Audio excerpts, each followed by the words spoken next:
and prompting like a pro. So എന്റെ അടുത്ത് നമ്മൾ ഒരു പിക്ചർ വേണമെങ്കിൽ നമ്മൾ അതിന് ചോദിക്കണം. ഇപ്പൊ ക്ലാസ്സിൽ നമ്മൾ ഡൗട്ട് ചോദിക്കുന്ന പോലെ എന്റെ അടുത്ത് ചോദിക്കുക.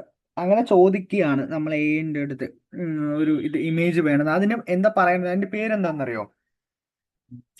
എന്റെ അടുത്ത് ഒരു ഡോഗിന്റെ പിക്ചർ വേണമെന്ന് നമ്മൾ പറയാണ് ചാറ്റ് ജി പി ടിയോട്. അതിന് പറയുന്ന പേരെന്താണ്? ഇംഗ്ലീഷിൽ നമ്മൾ ടൈപ്പ് ചെയ്ത് കൊടുക്കും. അറിയോ ആർക്കെങ്കിലും?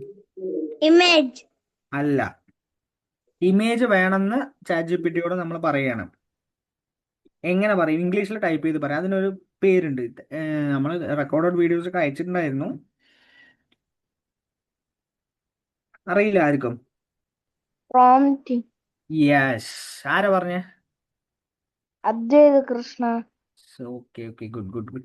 പ്രോംപ്റ്റിംഗ്, അതിന് പറയുന്ന പേരാണ് പ്രോംപ്റ്റിംഗ്. ഇംഗ്ലീഷിൽ നമ്മൾ ആവശ്യപ്പെടുകയാണ് ചാറ്റ് ജി പി ടിയോട് അല്ലെങ്കിൽ ജെമിനിയോട് നമ്മൾ ആവശ്യപ്പെടുകയാണ്, ഒരു ഇമേജ് വേണമെന്ന് ആവശ്യപ്പെടുകയാണ്. അതിന് പറയുന്ന പേരാണ് പ്രോംപ്റ്റിംഗ്. സോ പ്രോംപ്റ്റിംഗ് നിങ്ങൾ ചെയ്യുന്ന സമയത്ത് ഈ ഒരു സെറ്റ് ഓഫ് പാറ്റേൺ മനസ്സിൽ നിങ്ങൾ ആലോചിക്കുക. Subject, action, style and writing, ഇങ്ങനത്തെ 4 സംഭവം ഇത് ആവശ്യമാണ്. സബ്ജക്റ്റ് എന്ന് പറയുകയാണെങ്കിൽ ഇപ്പൊ അദ്വൈതാണ് പറഞ്ഞത്. അപ്പൊ അദ്വൈത് എന്ന് പറയുന്നത് സബ്ജക്റ്റ് ആണ്. പക്ഷെ അദ്വൈതിന് കൊടുത്തതിന് അദ്വൈതിന്റെ ഇമേജ് വരില്ല. കാരണം അദ്വൈതിന്റെ ഡാറ്റ സെറ്റ് അല്ലെങ്കിൽ അദ്വൈതിനെ കുറിച്ച് അറിയില്ലല്ലോ എനിക്ക്. സോ അത് വരില്ല. അപ്പോൾ ഒരു ഡോഗ് എന്നാണ്, ഡോഗിന്റെ എക്സാമ്പിൾ തന്നെ എടുക്കുകയാണെങ്കിൽ ഡോഗ് എന്ന് പറഞ്ഞു കഴിഞ്ഞാൽ ദാറ്റ്സ് എ സബ്ജക്ട്. അപ്പൊ സബ്ജക്ട് എന്ത് ആക്ഷൻ ആണ് ചെയ്യേണ്ടത് എന്നും പറഞ്ഞു കൊടുക്കുക. നടക്കുകയാണോ ഓടുകയാണോ എന്നുള്ളത് പറഞ്ഞു കൊടുക്കുക. സബ്ജക്റ്റിന്റെ സ്റ്റൈല് പറഞ്ഞു കൊടുക്കുക.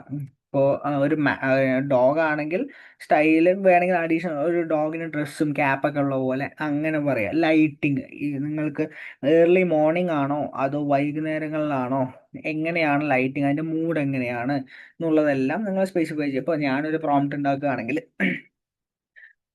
കാറ്റ്, സോ ഈ കാറ്റ് എന്ന് മാത്രം പറയാതെ ഒരു കാറ്റ് എന്ന് പറഞ്ഞു കഴിഞ്ഞാൽ അത് ഒരു സിമ്പിൾ കാറ്റ് ആണെന്ന് നിങ്ങൾക്ക് തരിക. പക്ഷേ വൈറ്റ് കാറ്റ്, ബ്ലാക്ക് കാറ്റ് എന്ന് പറഞ്ഞ് സ്പെസിഫൈ ചെയ്യാൻ നോക്കുക. അഡ്ജക്റ്റീവ്സ് യൂസ് ചെയ്യുക. കാറ്റ്, ബ്ലാക്ക് കാറ്റ്, വൈറ്റ് ഹെയറി കാറ്റ്, അങ്ങനെ കൊടുക്കുക. അപ്പോൾ കുറച്ചും കൂടെ മനോഹരമായിരിക്കും നിങ്ങളുടെ ഇമേജ്. അപ്പോൾ വൈറ്റ് കാറ്റ് action walking in A street. Style വന്നിട്ട് കാറ്റിന്റെ സ്റ്റൈല് നമ്മൾ കൊടുക്കാം. വൈറ്റ് കാറ്റ് walking in A street wearing A cap in early morning. അങ്ങനെ നിങ്ങൾ ഒരു എന്താ പറയുക, ഒരു പ്രോംപ്റ്റിലേക്ക് കൊണ്ടുവരിക. അല്ലാതെ സിമ്പിളായിട്ട് ആ ഡോഗ് റണ്ണിങ് എന്ന് കൊടുക്കാതെ ഒരു മൈന്യൂട്ട് ഡീറ്റെയിലും കൊണ്ടുവന്ന് വൈറ്റ് ക്യാറ്റ് ഹെയറി ക്യാറ്റ് അങ്ങനെ കൊണ്ടുവന്ന് കുറച്ചും കൂടെ മനോഹരമായിരിക്കും. ഈ സബ്ജക്റ്റും ആക്ഷനും സ്റ്റൈലും എല്ലാം കൺട്രോൾ ചെയ്യാൻ പ്രോംപ്റ്റിംഗ് വഴി കൺട്രോൾ ചെയ്യാം. അതിന് ഡിഫറെൻറ്റ് ടൈപ്സ് ഓഫ് പ്രോംപ്റ്റിംഗ് ഉണ്ട്. Meta prompting, iterative prompting, JSON prompting. Meta പ്രോംപ്റ്റിംഗിൽ നമ്മൾക്ക് ഇത് സബ്ജക്റ്റിനെയും ആക്ഷനെയും സ്റ്റൈലെല്ലാം കൺട്രോൾ ചെയ്യാൻ പറ്റും. ജെയ്സണിലും പറ്റും. പക്ഷേ ഇറ്ററേറ്റീവ് അപ്രോച്ച് ആയിരിക്കും കുറച്ചും കൂടെ നല്ലത്. ഈ